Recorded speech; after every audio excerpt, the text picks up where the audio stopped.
পানীয় জল ও রাস্তার সমস্যা নিয়ে পথ অবরোধ করে বিক্ষোভ দেখালেন এলাকাবাসীরা। এদিন পথ অবরোধের ঘটনাটি ঘটে মাথাভাঙ্গা কলেজ মোড় সংলগ্ন মাথাভাঙ্গা ময়নাগুড়ি 16 নম্বর রাজ্য সড়কে। এদিকে পথ অবরোধের খবর পেয়ে ঘটনাস্থলে পৌঁছয় মাথাভাঙ্গা থানার বিশাল পুলিশ বাহিনী। দফায় দফায় বেশ কয়েকবার পুলিশের সাথে কথা হয় এলাকাবাসীদের। তারপরও অবরোধে সামিল থাকেন এলাকাবাসীরা, যদিও পরবর্তীতে কাউন্সিলরের আশ্বাসে অবরোধ উঠিয়ে নেন তারা। মাথাভাঙ্গা থেকে উৎপল অধিকারী রিপোর্ট, বিগ নিউজ বাংলা। কেন? জলের জন্য আমরা জল পাচ্ছি না, ওই জন্য অবরোধ করা হয়েছে। কতদিন থেকে জল পাচ্ছেন না? আজকে 11 দিন হয়ে গেল, কোনো জল পাচ্ছি না। পৌরসভার এক গাড়ি পানি দেয়, ওগুলো দিয়ে কি হয়? আমাদের কিছুই হয় না। রোজার মাস, আমাদের পানির দরকার।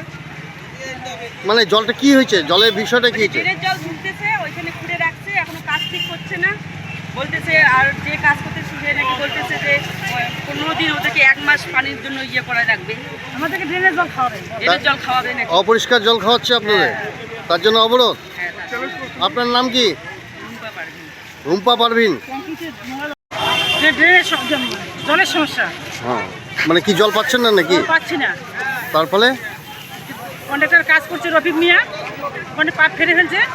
পাইপ ফেলে পুরানো পাইপ লাগাইছে, ওখান থেকে আবার নোংরা জল ঢুকতেছে। নোংরা জল আমাদের ড্রেনে ঢুকে গেছে, বাড়িতে রিজার্ভে ঢুকে গেছে, মোটর নষ্ট হয়ে গেছে।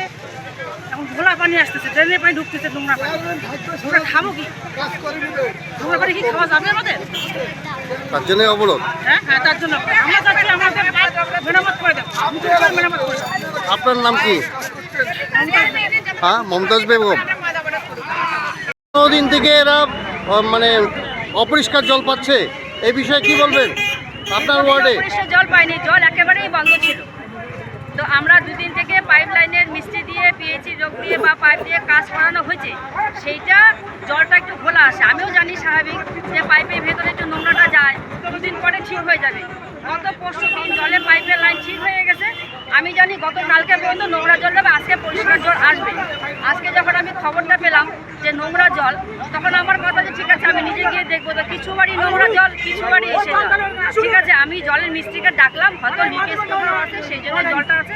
আমি আজকে সারাদিন এখানে থাকবো যতক্ষণ না পরিষ্কার জল না বের হয়। মানে অভিযোগ যে এই নোংরা জলের জন্য অনেক মেশিনপত্র, বাড়ির মেশিনপত্র খারাপ হয়ে যাচ্ছে এবং চেয়ারম্যান ঠিকাদার সংস্থাকে জানিয়েছিল, এই বিষয়ে কি বলবেন? না, এই বিষয়ে বলার কিছু নেই। মানে আমরা জানি কাজটা হয়ে গেছে এইটুকুই, কিন্তু যতক্ষণ না আমার মিস্ত্রি আসছে ততক্ষণে বুঝতে পারছি না। ঠিকাদারও তো মিস্ত্রিকে দিয়ে কাজ করে, আমরা তো কাজ করিনি, ঠিকাদারও কাজ করিনি, কাজ করছে মিস্ত্রি। আমি এখন মিস্ত্রি যতক্ষণ না আসে ততক্ষণে কিছু বলতে পারছি না। মিস্ত্রি আসুক, এই মাত্র মিস্ত্রি আসুক, মিস্ত্রিকে ফোন করা হয়েছে। আপনার নামটা কি?